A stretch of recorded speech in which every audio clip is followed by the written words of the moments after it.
Okay, welcome back after lunch.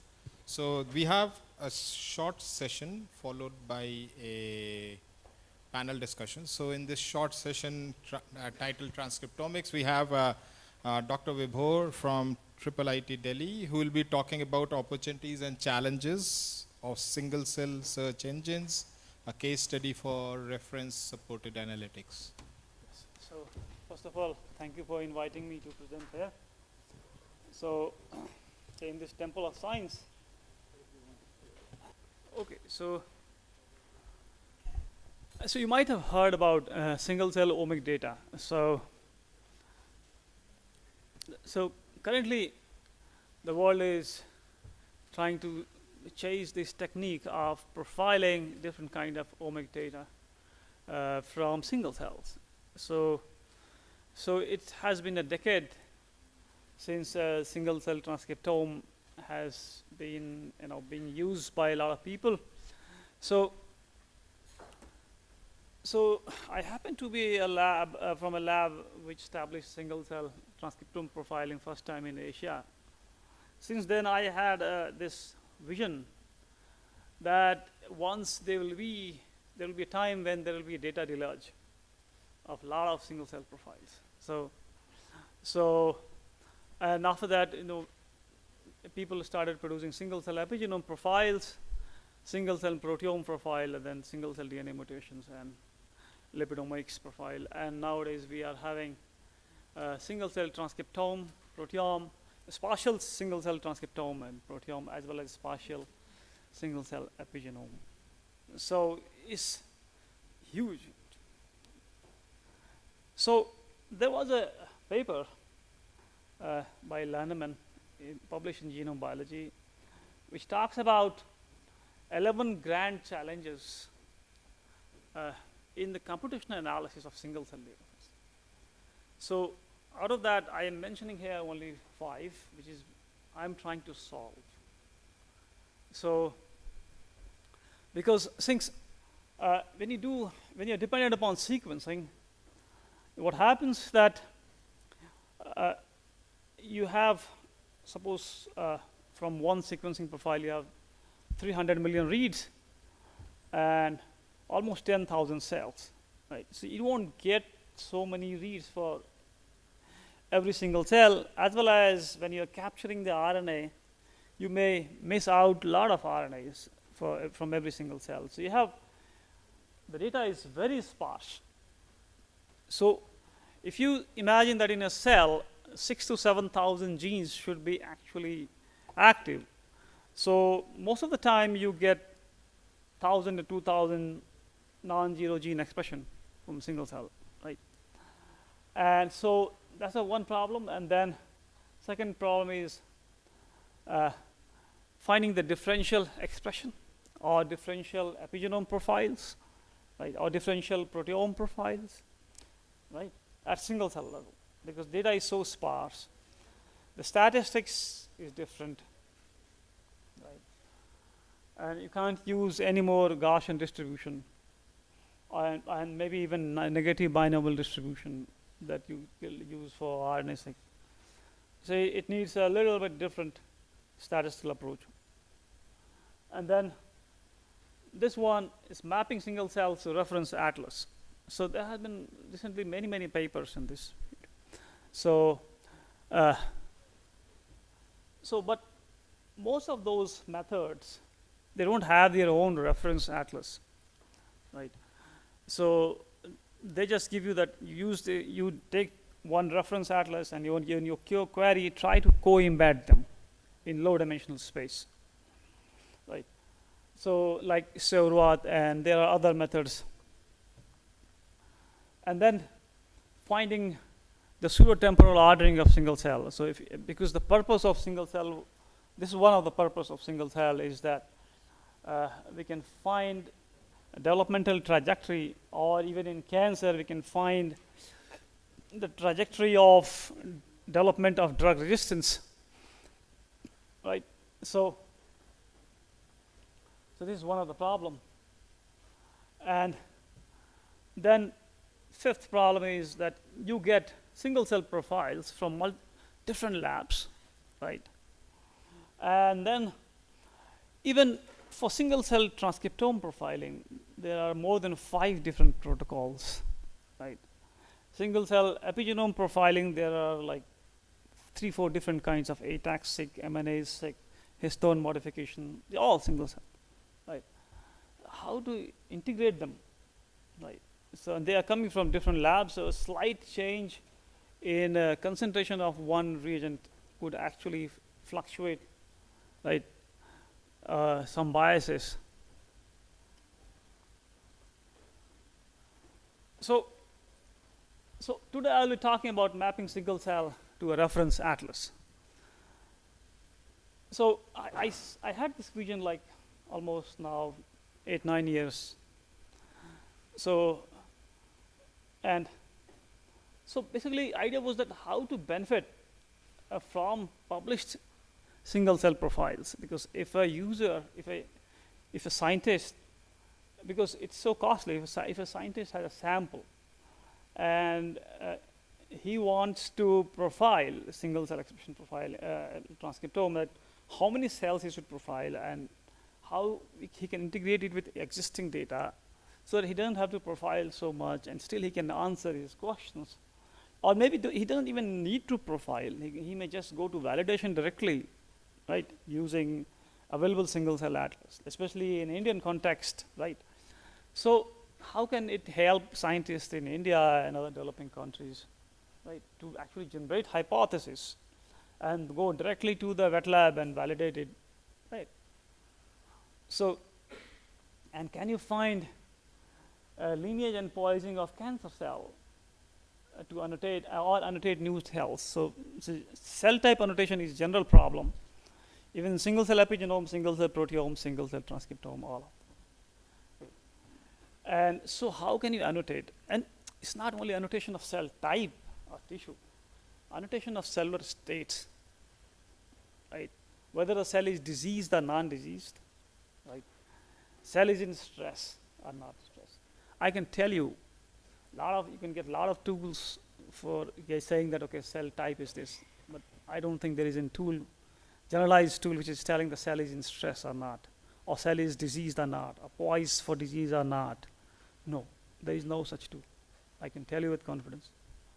So annotating circulating tumor cells, and you see the market capitalization, the market value of detecting circular tumor cell is $20 billion. You can just Google it right now. So for liquid biopsy. So, and you see, circulating tumor cells, they have so much heterogeneity. There is a completely new exotic biology. So what we found is that when you don't give drugs, you get a lot of epithelial cell, but after drugs, the cancer cells are still there, but the circulating tumor cells that you get are mostly fusion cells of myeloid and cancer cells, right? How to catch them, right? So any pre-existing knowledge, if there is no pre-existing knowledge for certain cellular states, how you can annotate them, right? So, and understanding diseases, and of course, if somebody is claiming that I have found a rare cell type, how to validate it, right? So it all lands up to matching to existing data set. If you can match it to existing data set, we can find the rarity, we can annotate the CTCs, right? It is a huge market, and we can find whether the cell is going towards, right? Poisoning and the trajectory. So what is the challenge? Challenge is that currently we have more than 10 million single cell expression profiles, right? And so right now we are making Cell Atlas Search version 2. So version 1 we published in Nucleic Acid Research in 2018. And after that, 3-4 papers followed us. So we were the first one to publish a search engine for single cell transcriptome profile, as well as even for single cell epigenome profile. So So that was the whole vision that I gave you. So even in the last slide, I'll give you the bigger vision, the more typical problems to solve. But the challenge is that you have more than 10 million cells, and for single cell epigenome profiles, you have more than 1 million or 2 million. And then you have different kinds of protocols, and you can have day-to-day variation in conditions. And every cell has its own dropout rate and noise model, right? And of course, data has very high dropout rate. So initially, to start with, I mean, we implemented it in GPU. For that time, we had around 1 million cells. But we just published this paper with 200,000, 500,000 cells, so reference cells. So basically, basic idea is that what we do is we use locality sensitive hashing, LSH. So we hash the transcriptome profile. So basically, if there are 20,000 genes in every single cell, so every single cell is a data point. So if you have 20,000 features, right, we do hashing. So if a cell is lying, so basically it's a hyperdimensional plane, right? If a cell is lying towards one side, we give it 1, other side is 0, right? Like this, for every cell, we create a hash of 0, 1, 0, 1, right? So, and then for query, we do the same thing. So basically, once you do that, you get multiple cells in the same bucket, right? So you make buckets. So, and these buckets become smaller and smaller if you use more number of codes in the hash, right? But to make it real time, you can't afford to have like 100 codes, right? So we wanted to have such this real time.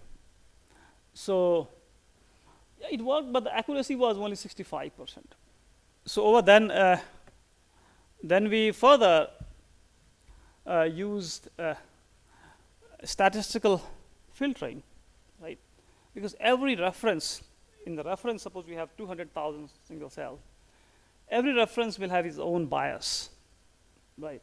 So what we did, we made some false queries, like 1,000 false queries, and we found what is the hit rate, that is, for all those 1,000 false queries, what is the hit rate for every single reference cell in the reference cells? We have like, that time we had 200,000 cells. So we calculated 200,000 times 1,000 scores, right?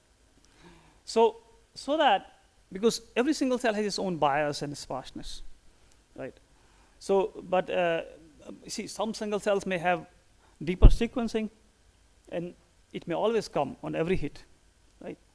So in order to get rid of that bias, right, cell-specific bias for every reference cell, we pre-calculated its null model hit score. So once we get this, then if we have user query, then using user query, we calculate p-values, right? So we actually calculate the p-values of the hit, right? So once we get the distances based on Hamming distances based on the hash codes, after that we compare those distances with the distances from the null model. Then you get a p-value, and that improves the accuracy to 80%. Sometimes for certain cell types, it went to 100%. So, I mean, you can see here. So we call it, we measure accuracy as if we use query of known cell types, and if we get a right cell type in top 5 hit, right, we say it is a hit, right? So if I have, suppose, 100 query cell of the same cell type, and we get, for all those 100 queries, we get the right cell type in the top 5 hit from the reference, then we say, okay, it's 100%. Okay, so then we induce further dropout, right? So we simulated how much dropout it can handle. So single cell data already has high dropout, but even after that, we further simulated more dropouts, right? So, and So this is what we did it. So we did it for 2-3 different cell types. Okay, and then we implemented in GPU, make it much faster. So, and after that, a trend followed. Many people actually tried to imitate us. So nature communication, genome biology, and nature methods, they all try to follow us. But so we are the first one, and I think we have been mentioned in that Lahneman et al. Paper for doing so.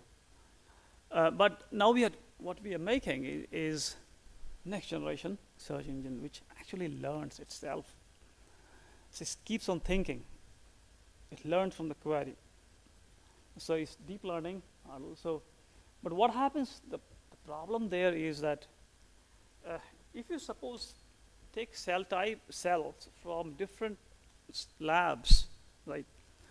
And suppose you take an autoencoder. How many of you are aware with autoencoder? Okay, very few. Okay, so a simple ML model or deep learning model. So if you train it on the data from the same lab, because they have the same batch effect, you may get right clustering. So, but as soon as, suppose you train it on the data set of one lab and then you query the data set from other lab, unseen batches, you just get a mess, no clustering, proper clustering, right? So that's a problem. So we solve this problem by tweaking the deep learning model. We modified autoencoder to semi-supervised autoencoder. So, or semi-supervised transformer models.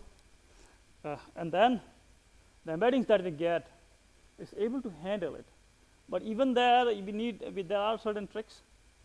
We need to pre-cluster the queries, and then one-shot training we need to do.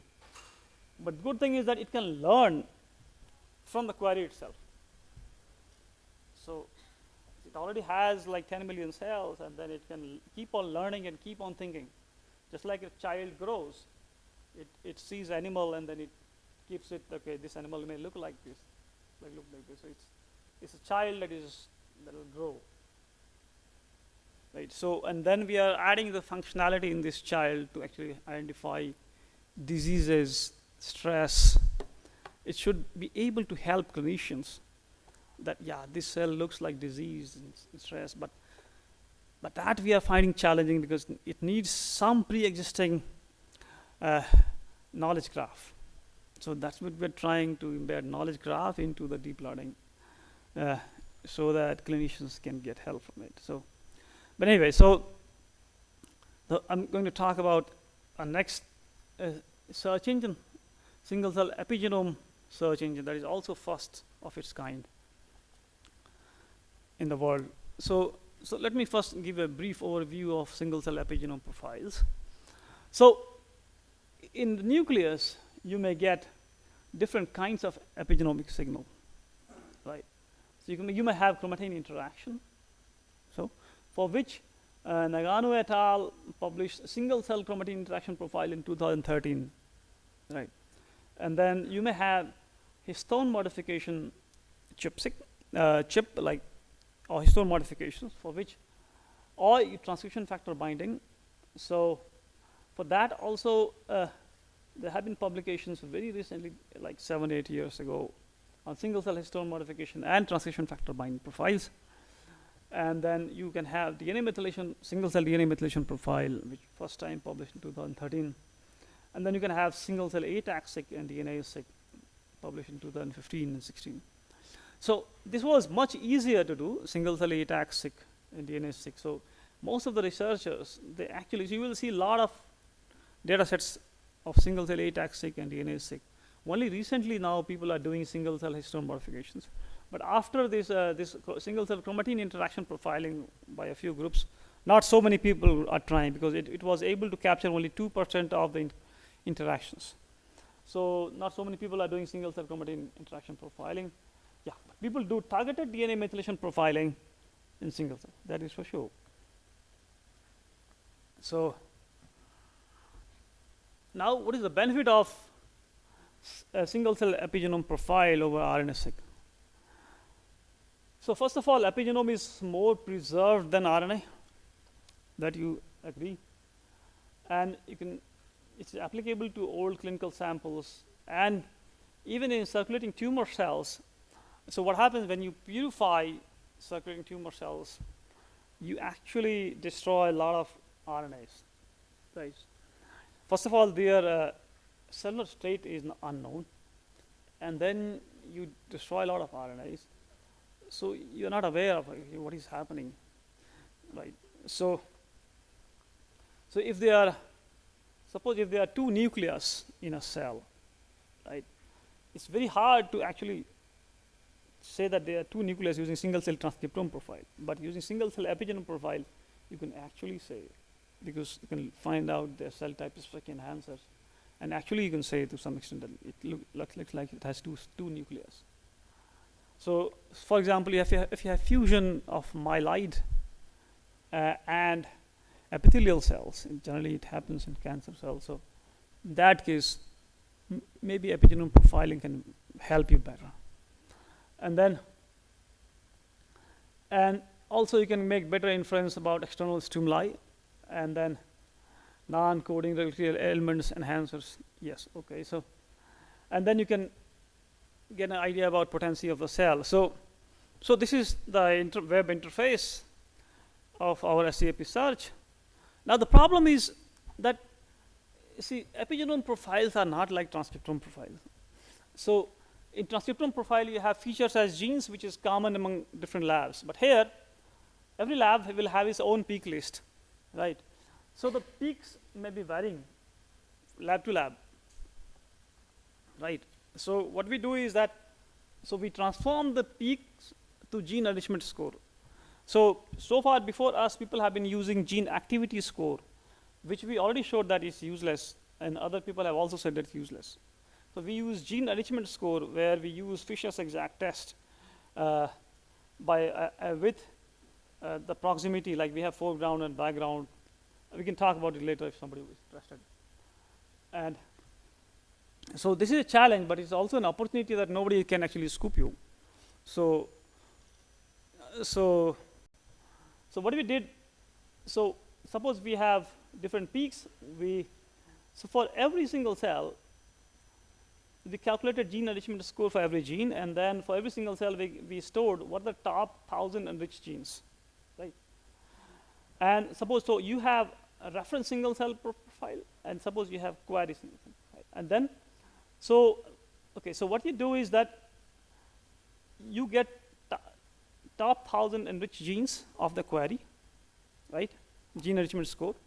And then in the reference, you find what is the median gene enrichment score for these top 1,000 enriched genes in the query, right? And that actually gives this. It's not like simply correlation or directly mutual information. It's purely epigenomic data science. We call it epigenomic data science. So, and then we again, like previous, we used null model for every reference cell, and whatever median gene enrichment score that we get, we calculate the same thing for null model, and we use a null model to calculate the p-value, right? And then we compared it with for different tasks. So for mouse single cell epigenome to mouse single cell expression profile, so we could match epigenome to expression, as well as human single cell epigenome profile to mouse single cell expression profile. So you can cross the species, we can do that, and mouse single cell epigenome to mouse single cell epigenome, right? And we compared it with different methods. This is our method. So people were using gene activity score before us, solo just using gene enrichment, we get a better result. But when you use the null model and everything, it just outperforms. And the Babel was the method published in PNAS. It also didn't compete with us. And then people generally use motif scores to match. So and then this is a very interesting slide. So before us, there were many methods which claimed that they can actually integrate single cell expression and epigenome profile, but we found that they were all just bluffing. And also, so so integration of single cell epigenome and transcriptome profile is still an open problem. And so they were all bluffing because they were not using actual epigenomes. And so when we, this Servat, you can see Servat, and these are all papers published in big journals. But so what they were doing is they were calculating neighborhood score, Selvat index score, that right, for reference as well as query. So if your reference is well clustered, it just overwhelms the query. But when we use just the query, silhouette index for the query cells, right, we are outperforming. That's why this paper got in Genome Research. So we show to the world that it's all useless. So all I can tell you, all the methods currently which claim that they can actually integrate single cell epigenome to transcriptome profile are useless. I can say it with guarantee today, because they're not using proper epigenomic statistical data analysis. Okay, so and then we could use it to find the poising. So in K562, so we could actually use it to find poising for different. So in the same cell culture, we had two types of cell, one poised for different lineage, one poised for different lineage. You could catch it. And then we could actually find same cell culture, few cells had stress. In embryonic stem cell culture, we could find it. And we could integrate it, the single cell epigenome profile from multiple labs. Again, we outperformed. And so what to expect in future is that we will have smart search engine which can adopt self-learning capacity.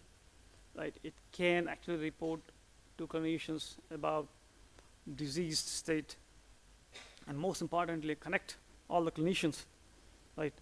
So the whole idea was idea started with like, can we cure cancer patient by matching their cellular profile to existing cancer patient data? But that I will talk in the challenge portion because it's not an easy thing. I realize that by search engine may not still solve the problem.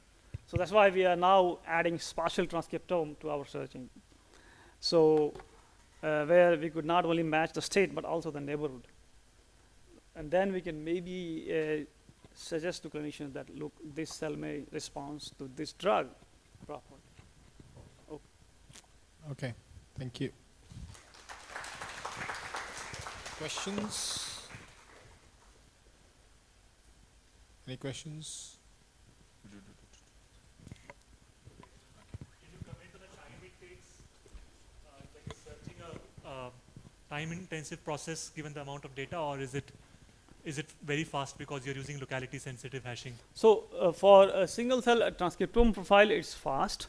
So the first version is fast because it's implemented in GPU. But now we are doing it with 10 million cells.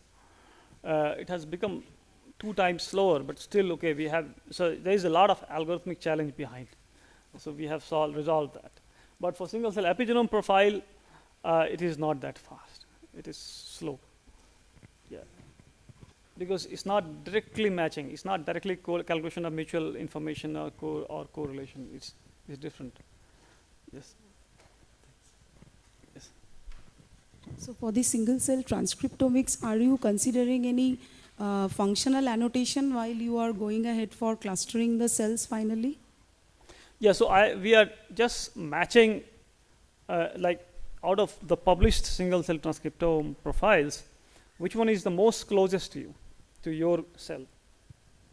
Okay. And that has actually solved some problems, like in our case, suppose, for example, this is very interesting result, where we saw that in the cell culture of mouse embryonic stem cell, so you can see here some cell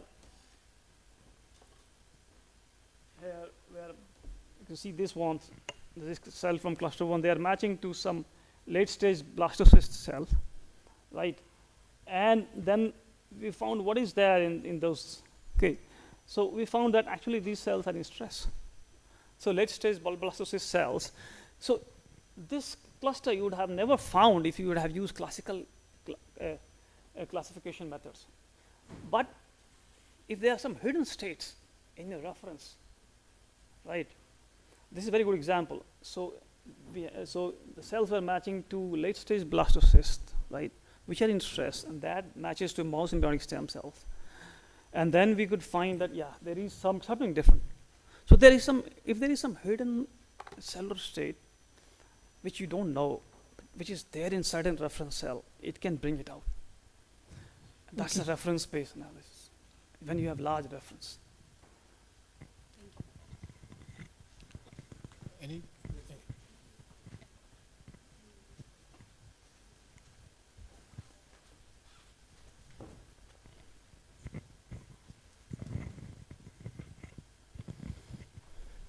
Thank you so much, sir, for this nice presentation. My question would be focused, you discussed about the diseased and non-diseased conditions. We are living in the age of AI, and of course, it has taken over different methodologies and experiments today. My question would focus like, have you used any AI kind of technology around to identify the disease as well as the non-diseased conditions? Yes, that is a very good question that we are trying to answer. So currently, there is not enough single cell profile from disease sample. I mean, if we had, we could have matched it. But even in disease, there could be a gradient, like what level. So matching disease cells might be a tough problem. So what we are doing is that we are using existing gene sets for different diseases as a knowledge graph to do it. So we are in the middle of that. So what you will find that in Cell Atlas Search version 2 that we will launch soon. Yes. So I had a question. So there was a recent paper where they actually, I think,